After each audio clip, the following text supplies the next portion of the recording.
તો અમદાવાદમાં ચર્ચાનું કેન્દ્ર બનેલો સુભાષ બ્રિજ નવો બનશે। જર્જરિત થયેલા સુભાષ બ્રિજની નવી 3D ડિઝાઇન તૈયાર થઈ ગઈ છે। ત્યારે હયાત અને નવા બ્રિજને જોડીને 8 લેન રોડનો બ્રિજ બનશે। 250 કરોડના ખર્ચે 3 લેયરમાં બ્રિજ નવો બનવાનો છે। સોમવારે નવા બ્રિજ માટે ટેન્ડર પ્રક્રિયા હાથ ધરવામાં આવશે। 2 ફેઝમાં કરવામાં આવશે બ્રિજની કામગીરી।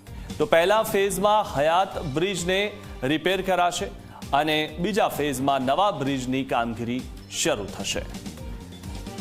તો જે આ બ્રિજ છે અને જેમાં તિરાડ પડી હતી અને ત્યારબાદ આ બ્રિજને બંધ કરવામાં આવ્યો હતો। આ વિશે વધુ માહિતી મેળવી અમારા સંવાદદાતા અર્પણ કાયદાવાલા પાસેથી। અર્પણ, જે રીતે હવે આ સુભાષ બ્રિજ નવો બનવાનો છે અને તેની નવી જે 3D ડિઝાઇન પણ હવે સામે આવી છે, સોમવારે ફાઇનલ થશે, શું વધુ માહિતી મળી રહી છે?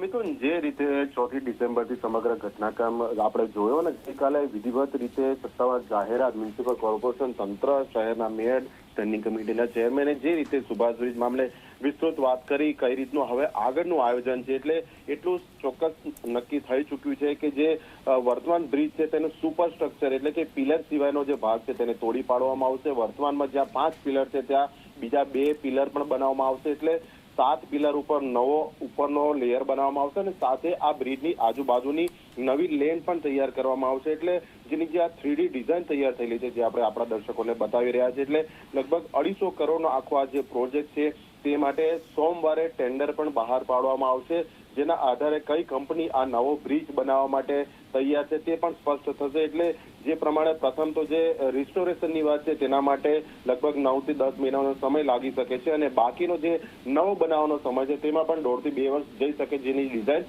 હાલમાં આપણે આપણા દર્શકોને બતાવી રહ્યા છીએ। મિથુન, જી, આભાર અર્પણ માહિતી આપવા બદલ।